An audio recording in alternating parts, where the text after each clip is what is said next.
Et je voudrais appeler M. Philippe Castet, directeur du système d'information d'organisation des hospices civils de Lyon. Et je ne manquerai pas de rappeler votre participation. Je voudrais rappeler votre participation à la première table ronde sur le même sujet en 2004, n'est-ce pas? Et bien sûr, votre responsabilité ici même à la tête des services d'information et d'organisation. Voilà, je vous laisse la parole. Merci. J'ai l'impression de voir les vieilles stars qui reviennent, avec Jean-Pierre Bastard et moi derrière.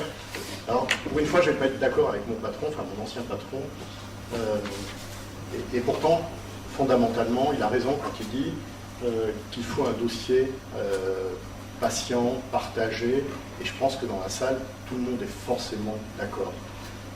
Forcément, tout le monde est d'accord pour dire qu'il faut éviter les examens redondants, qu'il faut éviter les hospitalisations avec des analyses stupides, des interrogations où c'est le patient qui porte l'information, alors que nous sommes au XXIe siècle et qu'en définitive, quasiment tout est numérique. Bien sûr qu'on a raison, mais quelque part, on se trompe entre l'objectif à poursuivre, c'est-à-dire faire circuler de l'information, faire que l'information soit disponible là où elle doit être disponible et par celui qui doit être disponible, et avoir un gisement unique.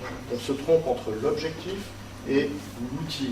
Je l'ai dit effectivement en 2004, je crois que je l'ai redit en 2009 avec cette association, et tant qu'on n'aura pas compris qu'un projet mal ciblé, c'est un projet mal parti, dossier mal parti, c'était le DMP, c'était le titre qu'on avait donné il y a quelques années au DMP, je pense qu'on continuera à dépenser de l'argent, à faire des colloques pour savoir si oui ou sinon le DMP a une chance dans les 10 prochaines années de voir le jour. En 2004, la sonde Rosetta est partie.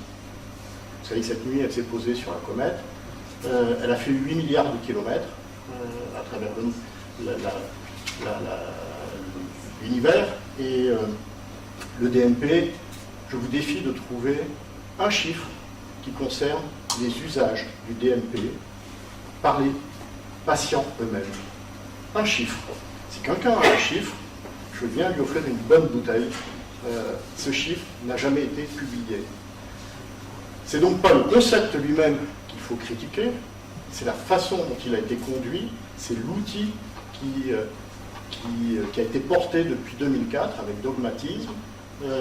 Il est évident que si ceux qui avaient conduit ce projet s'étaient posé la question de voir comment les professionnels de santé travaillaient, ils auraient évité de proposer à ces mêmes professionnels 2 outils en parallèle, 2 formes de connexion en parallèle, avec en plus un système de sécurité qui est assez hallucinant, puisqu'à peu près 1 fois sur 2, ou 2 fois sur 3, ce système de sécurité, d'accessibilité au DMP ne fonctionne pas. Bref, je crois qu'il ne faut pas se tromper entre les objectifs et les moyens de cet objectif, et depuis 10 ans, globalement, on patauge entre les objectifs et les moyens de ces objectifs. Je n'ai pas la solution non plus. Ça fait 10 ans que je travaille au sein d'un groupe qui s'appelle le CISRA. Nous avions lancé à l'époque le dossier patient partagé, parce qu'à l'époque nous pensions qu'il fallait éviter justement de centraliser toutes les informations entre professionnels de santé. Le DPPR, ce qui s'appelait dossier patient partagé régional, n'a pas eu forcément plus de succès que le DMP, probablement d'ailleurs pour les mêmes causes, parce qu'on s'est trompé entre l'objectif et l'outil. Pour autant, l'outil existe aujourd'hui et on va pouvoir rebondir pour en faire autre chose. Pour autant, on ne va pas attendre encore 10 ans, parce que mon prédécesseur qui est intervenu parlait des enfants. Les enfants que vous avez mis au monde il y a 10 ans, encore dans 10 ans, ce seront des adultes. On va pas attendre encore 10 ans, le DMP2, le DMP3, etc. Donc, nous sommes interrogés aux Hospices Civils de Lyon pour savoir, en définitive, quelles étaient les vraies attentes des usagers. Alors, nous, on appelle cela nos clients. Et les vraies attentes des usagers, on aurait peut-être dû commencer par là aussi, dans le cadre du DMP. Et les vraies attentes des usagers, on a fait donc travailler un groupe de patients on leur a posé comme ça les questions de savoir ce qu'ils attendaient et comment ils souhaitaient avoir leur information arrivée. Et on n'a pas construit une cathédrale, en tout cas c'est pas encore une cathédrale, on a fait que le rez-de-chaussée. Et donc, pour vous expliquer ce qu'on a fait aux Hospices de Lyon, j'ai répondu en fait à l'attente de Philippe Montonex et puis de Jean Callot, je vous remercie, avec une question que m'a posée mon petit-fils de 8 ans en me disant c'est quoi un directeur d'hôpital, ça fait quoi? Et donc je lui ai dit ben voilà, j'essaye de dessiner l'hôpital. Et donc mon intervention c'était voilà comment j'essaye de dessiner l'hôpital. Et j'ai pris comme angle d'attaque le dossier MyHL. C'est un portail que nous avons mis à disposition de nos patients.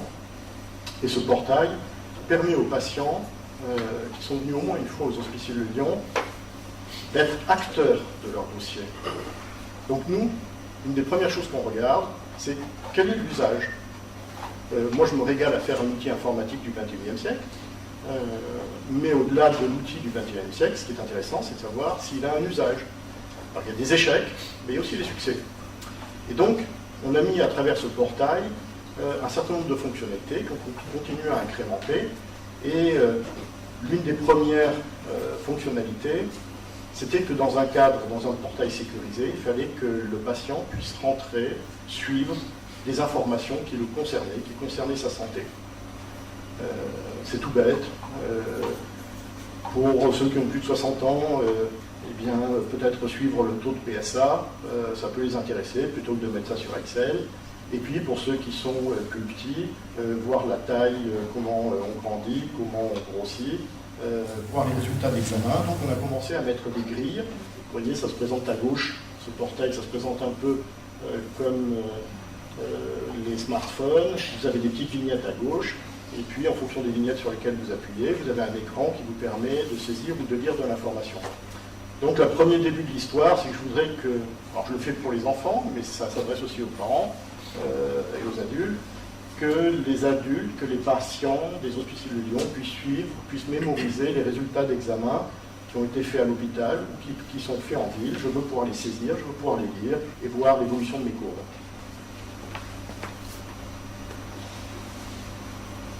On a fait quelque chose de très intéressant qu'on a lancé il y a quelques semaines, c'est que sur certaines pathologies, il nous semblait intéressant de suivre les patients à domicile plutôt que de leur redemander de perdre une demi-journée à venir à l'hôpital. Donc, on a commencé par le premier service de soins, c'est l'endocrinologie qui nous a proposé de suivre les patients à domicile dans le cadre de leur diabète. Donc, les patients ont un parcours coordonné par l'unité de soins. Dans le cadre de ce parcours, ils reçoivent régulièrement des SMS ou des mails, ça c'est eux qui choisissent, et qui va leur dire saisissez votre hémoglobine glyquée, saisissez votre poids, saisissez tel questionnaire de santé, ça c'est tous les 3 mois par exemple. Et cette information qu'ils saisissent dans MyHL, ils demandent eux-mêmes de l'envoyer à l'unité de soins, c'est-à-dire c'est un acte volontaire, et dès qu'ils appuient sur envoyer, cette information part de manière sécurisée dans le dossier médical qu'ils ont dans le service d'endocrinologie. Le service d'endocrinologie, lui, a mis en place une infirmière de coordination et on leur a fait un tableau, ces coordinatrices, on leur a fait un tableau de bord qui permet de suivre ces cohortes à domicile. Et je vous raconte juste l'anecdote, trois catégories de patients, 3 réactions très différentes au lancement de cette vignette, puisqu'on appelle ça une vignette médicale pour suivre le diabète. La première réaction, plutôt des hommes jeunes qui nous ont dit, alors si je comprends bien, on va plus pouvoir tricher sur l'évolution de notre maladie. On s'attendait à tout sauf à ça. Deuxième groupe de réactions, plutôt des femmes plus de 50 ans qui nous ont dit, mais alors si je comprends bien, vous ne voulez plus qu'on vienne à l'hôpital. Troisième groupe de réactions, c'est plutôt des hommes et des femmes plutôt de 60 ans, à travers les questionnaires du parcours coordonné, qui nous ont dit arrêtez d'être des bisounours avec vos questionnaires, allez directement sur le suivi de la maladie et tournez pas autour du pot, dites-nous si on a fait des malaises, si on a fait des comas, etc. Et donc on voit bien que progressivement, avec ce type de vignette, s'installent des relations très différentes entre les unités de soins des Hospices de Lyon et les patients. Je voudrais bien aussi, si on pouvait construire un hôpital et des relations entre l'hôpital, le DMP et puis le patient, c'est qu'on puisse prendre un rendez-vous directement depuis chez soi, sans perdre une heure au téléphone et sans enquiquiner les secrétariats. On l'a rêvé, on l'a fait. Plusieurs dizaines de milliers de rendez-vous ont été pris en 2014 directement depuis le domicile dans l'unité de soins, et les secrétaires confirment le rendez-vous ou le précisent quand c'est nécessaire. De la même façon, alors on change, c'est plus la maman, c'est le papa, ce coup-là. Il n'y a rien de plus agaçant pour un patient que de passer 1 heure au bureau des entrées pour prendre des étiquettes, pour s'enregistrer administrativement. Et donc, pourquoi ne pas le faire à domicile? Donc, nous offrons désormais ce téléservice, et nous avons franchi le seuil des 100 000 préadmissions, enfin téléadmissions, faites par le portail MyHL. Diapo suivante. De la même façon, l'hôpital peut envoyer dans le DMP, il peut envoyer dans le DPPR, mais pourquoi pas envoyer aussi dans le portail MyHL? C'est ce que nous faisons, les résultats, les comptes rendus, les lettres de sortie, de façon à ce que le patient soit parfaitement informé et qu'il ait l'ensemble des documents dans son gisement personnel. Et puis, ce qui pourrait être intéressant aussi, c'est que les médecins, les infirmières qui viennent à domicile puissent regarder un certain nombre de choses. Et donc là encore, on imagine, ça c'est pas encore fait, ça va venir tout de suite derrière, la partie mobilité. Et puis ce qu'on aimerait, c'est que les médecins qui suivent le patient, le médecin traitant, puissent, lorsqu'il y a un problème, accéder à un expert, en tout cas à un hospitalier qui suit le patient à domicile, et donc créer des liens entre l'hôpital, le médecin de ville, sur des cas aigus, et l'unité de soins. Donc ça, nous l'avons fait aussi dans MyHL, c'est la fonction MyHL Pro. Zéro. Je vous ai dit, la partie mobilité, elle démarrera à la fin de l'année.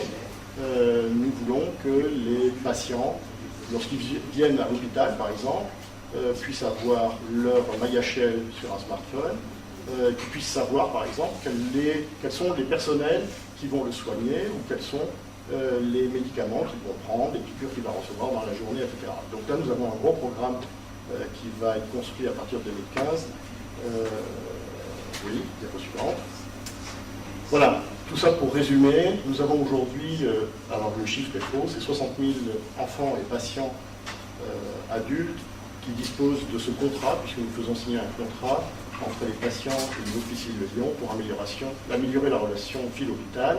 Et depuis très peu de temps, depuis septembre, un deuxième hôpital qui travaille à côté des Hospices de Lyon, qui est le centre anticancéreux Lyon-Bérard, offre exactement le même service, ce qui fait qu'un patient qui pourrait être soigné entre les Hospices de Lyon et puis le centre Lyon-Bérard disposera exactement du même portail et de son gisement, mais avec des informations qui sont sécurisées et accessibles uniquement par lui.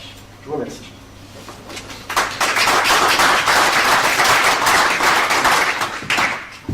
Merci.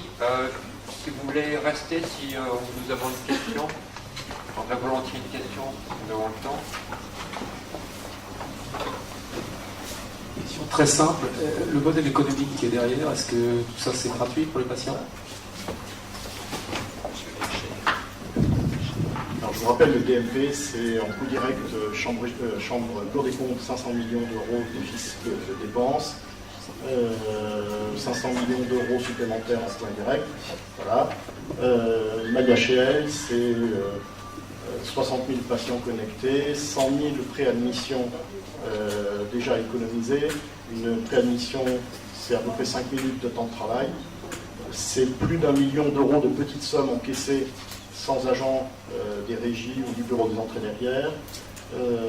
C'est gratuit pour les patients, bien évidemment, parce que c'est un très bon retour. C'est un des projets les plus efficients qu'on ait fait jusqu'à présent dans la planète santé. Donc oui, c'est extrêmement intéressant pour le patient, c'est extrêmement intéressant pour l'hôpital.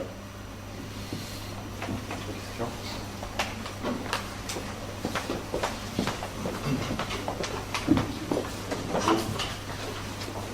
En tant que médecin généraliste, on avait l'habitude de travailler avec le ZEPRA, qui dépend de vous, et je voudrais savoir un petit peu pourquoi aujourd'hui le ZEPRA a l'air de dysfonctionner.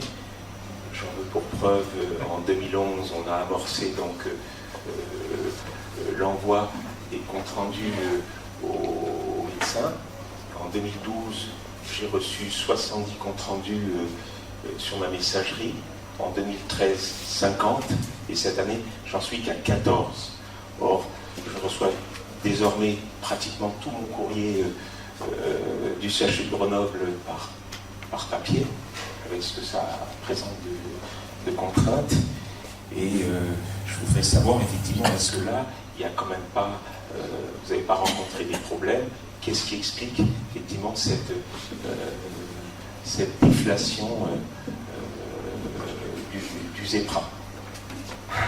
Alors c'est un petit peu comme ce que je disais pour Jean-Pierre Bastard, il ne faut pas confondre l'objectif et l'outil. L'outil, en l'occurrence, fonctionne toujours très bien, et si vous regardez la croissance, j'aurais pu l'amener. L'objectif, c'était pas de faire de la pub pour les outils régionaux, c'était d'expliquer ce qu'on faisait, en l'occurrence aux Hospiciers de Lyon, sur une partie du dossier patient. Donc l'outil continue à fonctionner, et sa croissance en région Rhône-Alpes, je ne dis pas être exponentielle, mais continue au même rythme que ce qu'on avait imaginé. Vous êtes dans le bassin grenoblois, j'ai quitté le CHU de Grenoble en 2006. Vous allez avoir la directrice générale du CHU de Grenoble qui vient dans quelques minutes. Vous lui poserez la question pourquoi ça ne fonctionne plus au CHU de Grenoble. Je ne sais pas. Mais c'est pas l'outil. Je voudrais dire un mot à Philippe Castet pour lui dire que j'ai trouvé sa présentation extrêmement intéressante, mais que pour moi, ça n'a rien à voir avec le DMP.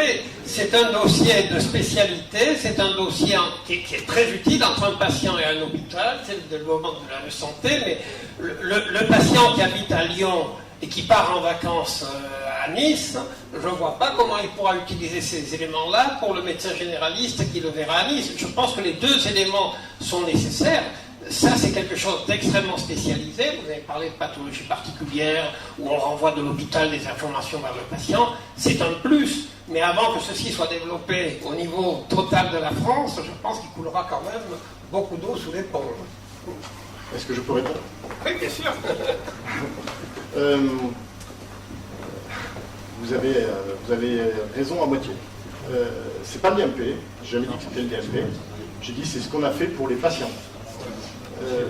Dans un monde idéal, si je devais être architecte du système d'information national, je dirais qu'il faut un dossier partagé, je parle d'outils, un dossier partagé entre professionnels de santé, tel que va peut-être le devenir le DMP2, et qui réglerait votre problème des urgences à Nice,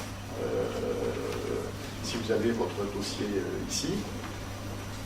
Mais je continue de penser que c'est extrêmement difficile d'avoir le même outil partagé par tous les professionnels de santé, avec du masquage, et compréhensible facilement par les patients. Il y a un niveau culturel qui est extrêmement difficile à dépasser. Il suffit de le voir dans un CHU. Vous avez participé avec moi au déploiement du dossier médical au CHU de Grenoble. J'ai fait celui des Hospiciers de Lyon derrière. J'ai fait un audit récemment sur l'assistance publique de Paris. On retrouve toujours les mêmes constantes de difficultés non pas techniques ou technologiques, mais culturelles. Donc, ce que vous venez de voir là pourrait très bien préfigurer. Il suffirait de le coupler avec le DMP2, le dossier médical du professionnel de santé partagé. Il suffirait de le coupler et que MyHL, qu'on appelle d'ailleurs Mayotte quand les autres hôpitaux l'utilisent, soit un frontal de la relation avec le DMP, le DPI, le dossier patient informatisé de l'hôpital, etc. Donc, pour les utilisateurs, il faut un dossier simple, peut-être pas complet, je ne suis pas forcément d'accord avec vous, il y a des choses qui sont incompréhensibles dans un dossier médical quand on n'est pas professionnel soi-même, peut-être même quand on est professionnel. Et je pense qu'un outil simple à utiliser, facilement accessible, disponible, rend le DMP, la croissance du DMP plus facile. Le fait de tout vouloir mettre dans le même sac pour les professionnels de santé, le DMP et les patients, je pense que c'est peut-être une bêtise pour l'instant. Merci. Nous avons juste le temps pour une très très brève réaction que vous avez souhaité exprimer. Donc, Très bref, je voudrais revenir sur le ZEPRA parce qu'on a un peu évacué la réponse. C'est un très bon outil. C'est un outil qui a marché très bien sur Lyon, pas sur Grenoble, mais qui est aujourd'hui en perte de vitesse. Et le plus extraordinaire, non seulement à Grenoble, mais aussi sur Lyon. Les confrères de Lyon que je fréquente assidûment l'ont bien reconnu. Donc, J'enverrai je à terminerai. Jean Callot et à... Je peux terminer juste une phrase. C'est que je crois que les gens du ZEPRA en ont conscience, puisque actuellement ils ont initié des groupes de travail pour justement se poser la question de savoir ce qui se passe. Pourquoi effectivement ça ne marche pas. Donc ils ont quand même pris conscience qu'il fallait s'adresser un petit peu aux utilisateurs de ces outils, c'est-à-dire la médecine libérale qui gère 80% du trafic. Bon, mais moi je leur ai aussi demandé aussi de regarder un peu ce qui se passe au niveau des hôpitaux. Parce que le problème n'est pas qu'informatique, il est aussi culturel. Quand un chef de service n'incitera pas son service à utiliser le service informatique, ça ne marchera pas. Et c'est autre chose que l'informatique. C'est une question de mentalité, une question d'état d'esprit qu'il faut changer.